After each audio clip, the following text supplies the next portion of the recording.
engagement.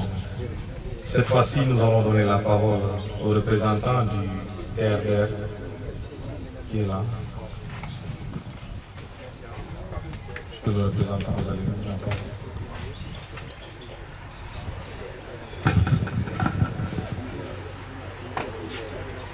Donc, je m'appelle Wakar Badji. Je suis le directeur régional du développement rural par intérim. Le titulaire est en souffrance.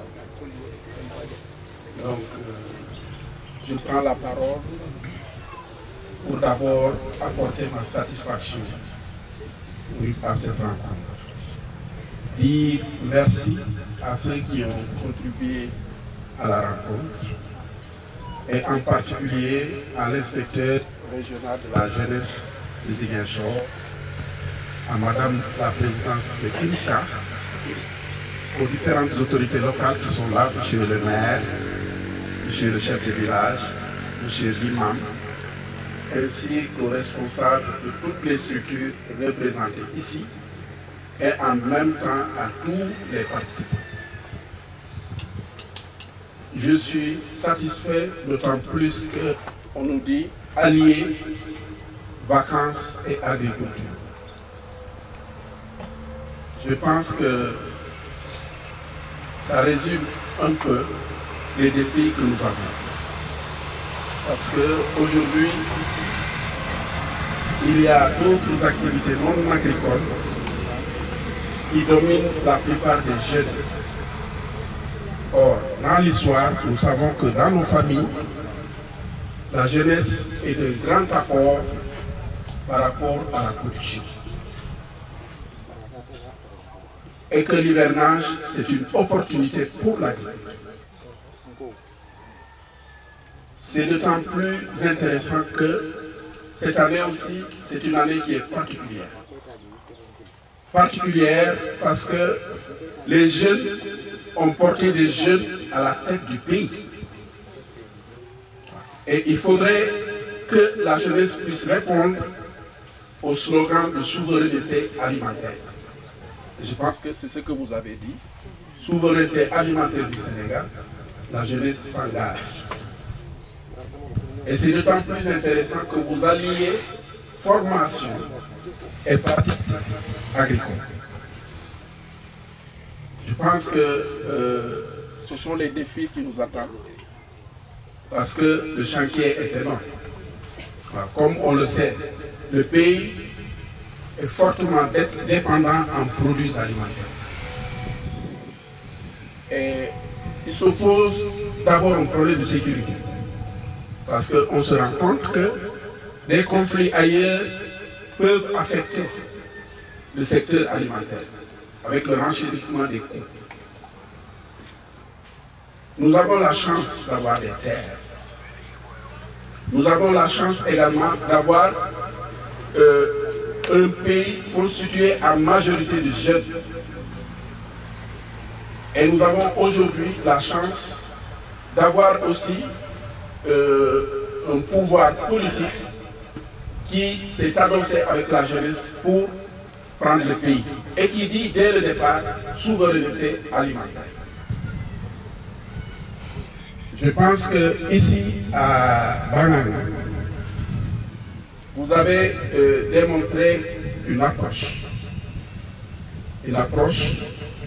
qui bien réfléchie pourra nous amener vers l'atteinte des objectifs. Parce que nous ne perdons pas de vue aussi que la jeunesse, c'est elle qui est dans les classes.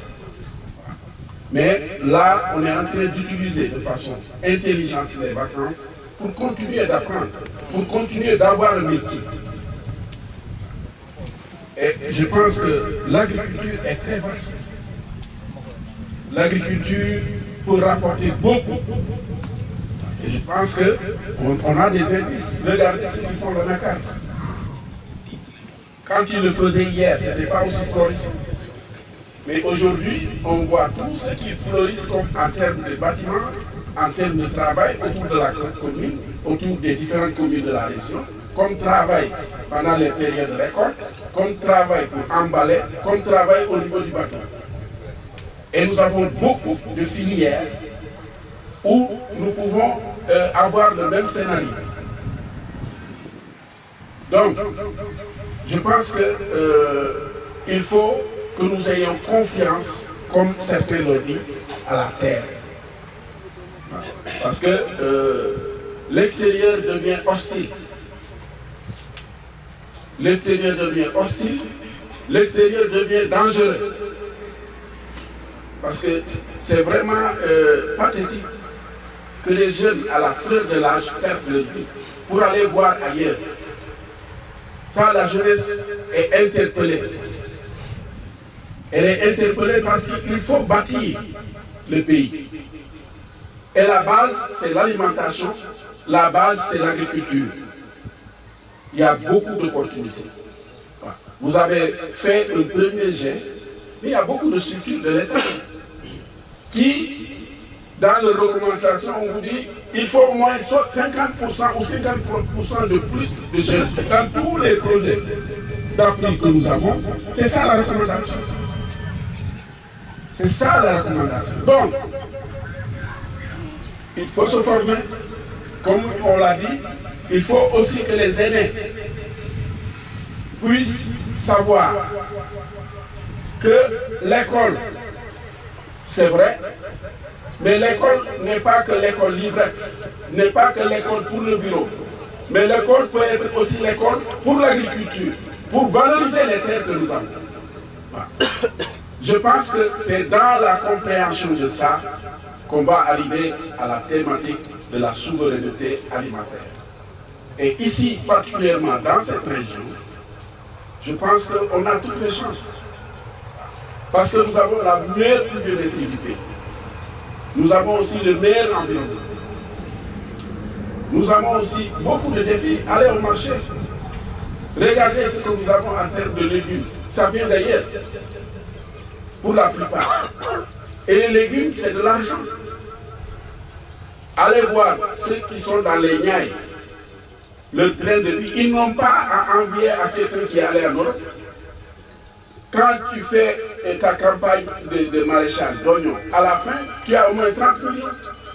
Quel est l'immigré qui peut avoir ça au bout de 3 mois? Ils sont rares, ça se compte du bout des doigts. Donc, il y a des opportunités à saisir.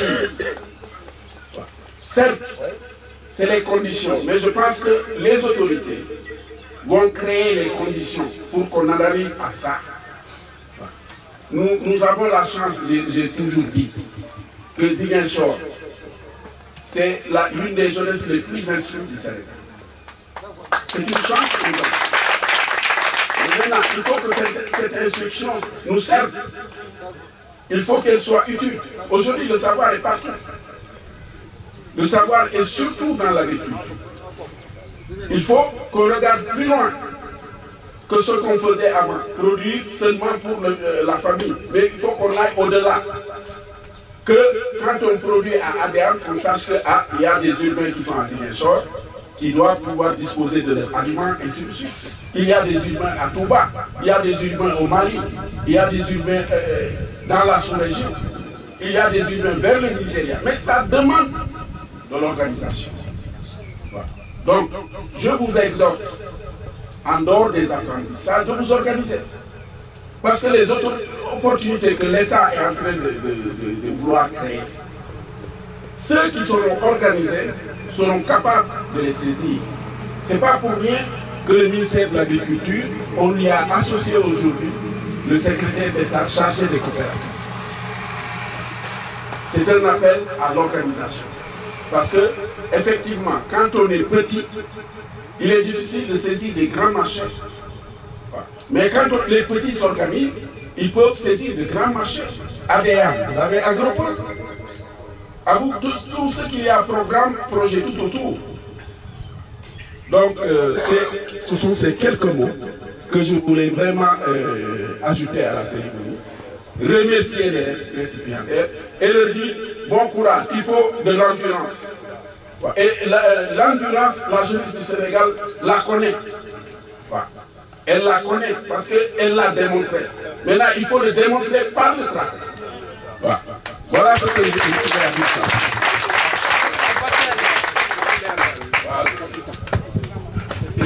Merci beaucoup, représentant du TRDR.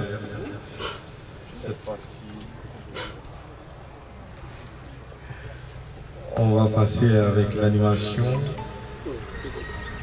Moniteurs et monitrices.